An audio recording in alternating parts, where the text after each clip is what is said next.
बठिंडा और मानसा रोड पर स्थित प्राइवेट अस्पताल में कल हुई कोरोना पॉजिटिव मरीज की मौत के बाद अस्पताल के डॉक्टरों की तरफ से परिवार को उसकी मृतक देह देने से मना कर दिया और पूरा छेद अदा करने को कहा गया, लेकिन परिवार ने अपना सब कुछ बेचकर पहले ही डॉक्टरों को उनके कई मुताबिक पैसों दे दिए थे और अब डॉक्टरों को देने के लिए उनके पास कुछ भी नहीं है। परिवार की तरफ से डॉक्टरों को अपनी परेशानी बताई गई तो डॉक्टरों तरफ से उनको मृतक की मृतक देह देने से ही इनकार कर देता। इस बारे बोलते हुए मृतक के पारिवारिक मेंबर ने बताया, 5 दिन पहले मृतक के पिता की कोरोना कारण मौत हो गई थी और अब लड़के की मौत हो गई है। दिल की धड़कन भी आज घर में कमाने वाले यही 2 व्यक्ति था, लेकिन परिवार के पास जो कुछ था अब उनकी तरफ से इलाज में लगा दिया गया और अब डॉक्टरों को देने के लिए उनके पास कुछ नहीं है, लेकिन उन्हें को मृतक की मृतक देह नहीं दे रहे। मृतक की 2 लड़कियां हैं, फिर भी डॉक्टरों की तरफ से उन पर तरस नहीं किया जा रहा। सर मेरे हस्बैंड एडमिट थे हॉस्पिटल में 1 महीने से कोविड में। वो लेते रिकवर हो रहा है, अच्छा हो रहा है। अब मेरे पे जितने पैसे थे मैंने सारे खर्च कर दिए, जो भी था मैंने सब कुछ बेच दिया। अब मेरे पास कुछ भी नहीं है देने के लिए, जो कमा के देने वाला था वो तो चला गया। अब मैं कहाँ से इनको पैसे दूँ ला के? कितने पैसे अभी तक लेके गए आपसे, कितने और मांग रहे हैं? 7 लाख के करीब खर्च हो गए, अभी 5 लाख और मुझसे मांग रहे हैं। अब मैं इनको कहाँ से दूँ? बॉडी बोले नहीं देंगे, बॉडी भी नहीं देंगे, डेथ सर्टिफिकेट के लिए भी मना कर रहे हैं। अच्छा, कब डेथ हुई, कब आपको बोल रहे हैं डेथ बॉडी मिली? मुझसे रात को परसों बोला था कि रिकवर हो रहे हैं, हम वेंटिलेटर हटा देंगे। सुबह मेरे को 3:30 बजे फ़ोन आता है, बोलते हार्ट काम नहीं करता। मुझसे जब से बोल रहे थे रिकवर हो रहे हैं, एंड टाइम पे मुझे धोखा दे दिया कि हार्ट काम नहीं कर रहा है। ख़त्म हो गए 5 बजे सवेरे कल। अब आपकी मांग क्या? मेरे पे पैसे नहीं है, मैं पैसे नहीं दे पाऊंगी इनको कहीं से भी। अभी ये क्या कह रहे हैं, डेथ बॉडी नहीं दे रहे आपको? नहीं दे रहे, बोल रहे हैं डेथ सर्टिफिकेट भी नहीं मिलेगा, पैसे नहीं दोगे तो। हॉस्पिटल ने तो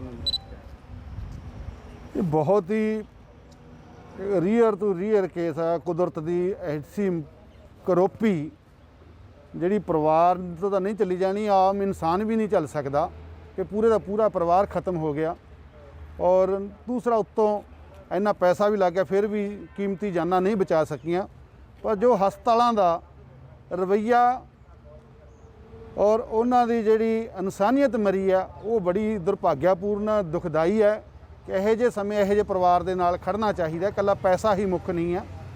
ਸਾਨੂੰ ਕਿਸੇ ਦਾ ਜੇ ਅਸੀਂ ਦਰਦ ਵੰਡਾ ਨਹੀਂ ਸਕਦੇ ਤਾਂ ਸਾਨੂੰ ਉਸ ਇਨਸਾਨ ਕਹਾਉਣ ਦਾ ਹੱਕ ਨਹੀਂ ਆ।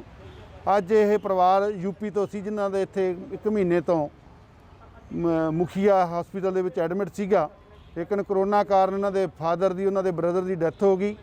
ਪਰ ਹਸਪਤਾਲ ਦੇ ਵਿੱਚ ਕੋਈ ਸੰਜੀਦਗੀ ਨਹੀਂ ਦਿਖਾਈ।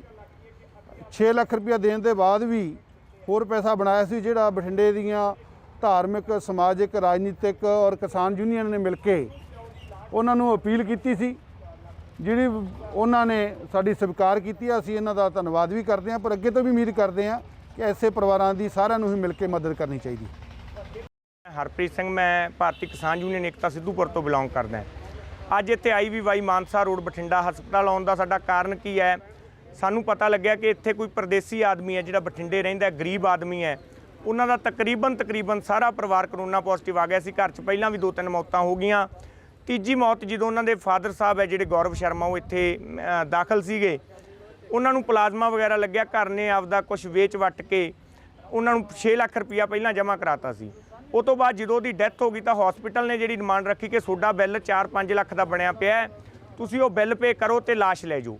ਜਦੋਂ ਬਠਿੰਡੇ ਦੀਆਂ ਸਮਾਜ ਸੇਵੀ ਸੰਸਥਾਵਾਂ ਨੂੰ ਅਤੇ ਸਾਡੀ ਜਥੇਬੰਦੀ ਸਿੱਧੂਪੁਰ ਨੂੰ ਪਤਾ ਲੱਗਿਆ ਤਾਂ ਅਸੀਂ ਇਹ ਆਪਦਾ ਧਰਮ ਸਮਝਿਆ ਕਿ ਇਨਸਾਨੀਅਤ ਦੇ ਨਾਂ 'ਤੇ ਸਾਨੂੰ ਇਸ ਕੰਮ 'ਚ ਆਉਣਾ ਚਾਹੀਦਾ। ਤਾਂ ਅਸੀਂ ਇੱਥੇ ਆ ਕੇ ਉਹਨਾਂ ਦੇ ਮੁਲਾਜ਼ਮਾਂ ਨਾਲ ਗੱਲ ਕੀਤੀ, ਜਿਹੜੇ ਨੀਚਲੇ ਪੱਧਰ ਦੇ ਸਬੋਰਡੀਨੇਟ ਮੁਲਾਜ਼ਮ ਸੀਗੇ।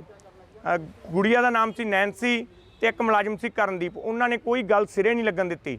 ਮੁਲਾਜ਼ਮ ਆਪਦੇ GM ਨਾਲ ਗੱਲ ਕਰਾਉਣੀ ਚਾਹੀਦੀ। ਜਦੋਂ ਅਸੀਂ ਥੋੜ੍ਹਾ ਜਿਹਾ ਅਗਰੈਸਿਵ ਹੋ ਕੇ ਸਾਨੂੰ ਇਸ ਗੱਲ 'ਤੇ ਭਾਵੁਕ ਹੋਏ ਕਿ ਅਸੀਂ ਨਹੀਂ ਇਹ ਕੰਮ ਕਰਾਉਣਾ, ਤਾਂ ਜਦੋਂ GM ਨਾਲ ਗੱਲ ਹੋਈ ਤਾਂ ਪਹਿਲਾਂ ਉਹ 2 ਲੱਖ, 1.5 ਲੱਖ ਕਾਫੀ ਉਹਨੇ ਸਾਡੇ ਨਾਲ ਸ਼ਰਤਾਂ ਰੱਖੀਆਂ। ਪਰ ਐਂਡ 'ਤੇ ਅਸੀਂ ਉਹਨਾਂ ਨੂੰ ਇਹ ਕਹਿਤਾ ਸੀ ਕਿ 10 ਮਿੰਟ ਦਾ ਸਮਾਂ ਅਸੀਂ ਤੁਹਾਨੂੰ ਦਿੰਦੇ ਹਾਂ, ਅਸੀਂ ਇੱਥੇ ਤੁਹਾਡਾ ਹਸਪਤਾਲ ਵੀ ਘੇਰਾਂਗੇ ਅਤੇ ਸਾਰੇ ਪਿੰਡਾਂ 'ਚੋਂ ਬੰਦੇ ਇਕੱਠੇ ਕਰਕੇ ਬਠਿੰਡੇ ਦੇ ਜਿਹੜੇ ਕੋਈ ਕਿਸਾਨ ਹਿੱਤੀ ਜਾਂ ਲੋਕ ਹਿੱਤੀ ਲੋਕ ਹੈ ਉਹਨਾਂ ਨੂੰ ਇਕੱਠੇ ਕਰਕੇ DC ਦਫ਼ਤਰ ਵੀ ਘੇਰਾਂਗੇ ਕਿ ਜਿਹੜੀਆਂ ਵੱਡੀਆਂ ਫੜਾਂ ਕੈਪਟਨ ਸਰਕਾਰ ਮਾਰਦੀ ਹੈ ਉਹ ਤੁਸੀਂ ਕਿੰਨੇ ਖਰੇ ਹੋ। ਤਾਂ ਐਂਡ 'ਤੇ ਜਥੇਬੰਦੀ ਦੀ ਅਤੇ ਬਠਿੰਡੇ ਦੇ ਸਮਾਜ ਸੇਵੀ ਲੋਕਾਂ ਦੀ, ਜਿਹੜੀਆਂ ਕੋਈ ਹੋਰ ਪਾਰਟੀਆਂ ਇਕੱਠੀਆਂ ਹੋਈਆਂ, ਉਹਨਾਂ ਦੀ ਜਿੱਤ ਹੋਈ ਹੈ। ਦੁੱਖ ਹੈ ਤਾਂ ਉਸ ਗੱਲ ਦਾ ਜਿਹੜੇ ਉਹ ਗਰੀਬ ਦਾ ਸਾਰਾ ਪਰਿਵਾਰ ਚਲਿਆ ਗਿਆ। ਉਹ ਕੁਦਰਤੀ ਆਫਤ ਸੀ, ਅਸੀਂ ਰੋਕ ਨਹੀਂ ਸਕਦੇ, ਪਰ ਹੁਣ ਹਸਪਤਾਲ ਨੂੰ ਅਸੀਂ ਇੱਕ ਸਿੰਗਲ ਪੈਨੀ नहीं देनी। ਹਸਪਤਾਲ ਇਸ ਗੱਲ ਤੇ ਰੈਡੀ ਹੋਇਆ ਹੈ। ਸੋ ਜਿੱਤ ਲੜਦੇ ਲੋਕਾਂ ਦੀ। सर बात यही हुई है कि यहाँ पर हमारे कज़न ब्रदर हूँ मैं, मेरा छोटा भाई था और 14 अप्रैल को हमने एडमिट कराया था इनको यहाँ पर। अभी 1.5 महीने पहले ही किसी रोज़गार की वजह से यहाँ आया था, लेकिन रोज़गार सेट नहीं हो पाया, तबीयत ख़राब हुई। 14 अप्रैल को हमें मजबूरी में एडमिट कराना पड़ा यहाँ पर।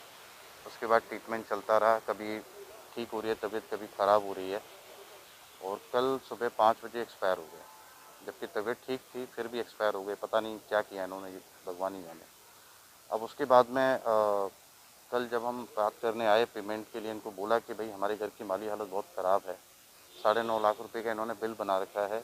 हम लोगों ने 5,20,000 ऑलरेडी दे चुके हैं, 1 लाख रुपए प्लाज्मा के अलग दे रखे हैं, और अब स्थिति नहीं है। कारण ये है कि अभी जो भाई है, गौरव शर्मा नाम है इनका, इनके फादर हैं, वो अभी 6 दिन पहले ही गुड़गांव में हॉस्पिटलाइज थे, 20 दिन से वो एक्सपायर हो चुके हैं। इनके बड़े भाई अभी कुछ महीने पहले ही एक्सपायर हुए हैं। आज की डेट में घर में सिर्फ लेडीज़ रह गई हैं, कोई भी नहीं है। इनफैक्ट जो बड़ी अम्मी हैं वो भी हमारी हॉस्पिटलाइज हैं। तो पैसा का सोर्स जो था वो सब ख़त्म हो गया, ऑलरेडी कर्ज में है। सारा जल्दी सेल कर दिया हमने, जो सेविंग्स थी ख़त्म कर दिया। बाज़ार से जितना कर्ज उठाना था उठा दिया। अब हमारी बस की नहीं है पेमेंट करनी। इनको मजबूरी में हमने बताई इस बात की, लेकिन ये बात मानने को तैयार नहीं है। ये बोल रहे हैं कि आप पैसा देंगे जब भी हम बॉडी को आपको देंगे, क्रीमेट करेंगे, अदरवाइज़ हम अपने पास रखेंगे। आपने किसी प्रशासनिक अधिकारी से या किसी अपने अभी हम कोशिश कर रहे हैं, डायरेक्टली किसी से बात नहीं हुई। कुछ लोग हैं जिनसे हम संपर्क में हैं, बात कर रहे हैं, लेकिन वो भी प्रयास कर रहे हैं, लेकिन उनका कहना यही है कि हॉस्पिटल वालों किसी के नहीं सुनते हैं, वो नहीं मान रहे। अब हमारे साथ स्थिति ये है कि उनकी वाइफ बैठी हुई हैं, बच्चियां हैं यहाँ पर, अब कहाँ से लाएं, क्या करें। बेटियों की उम्र क्या है? बेटी की एक की उम्र है 10 साल की, एक की 7 साल की उम्र है। अब आप क्या मांग करते हैं? देखिए, मांग हमारी कुछ नहीं है, हमारी सिंपल सा ये है कि बॉडी को हमें हैंडओवर किया जाए, जिससे हम उसका प्रॉपर क्रीमेशन कर पाएँ, और पैसा देने की स्थिति में अब नहीं है हम। ये भी जो पैसा हमने किया है, हमने रिश्तेदारों सब ने मिलकर किया है इसका, अब आगे नहीं कर सकते। लेडीज़ हैं घर में, हादसे पे हादसे हो रखे हैं, 3-4 मेंबर एकदम जा चुके हैं घर से, तो कहाँ से कैसे करेंगे। ठीक ठीक। अपनी न्यूज के लिए कैमरामैन कपिल शर्मा के साथ अनिल कुमार की रिपोर्ट बठिंडा। अगर आपने हमारे चैनल को सब्सक्राइब नहीं किया है तो इसे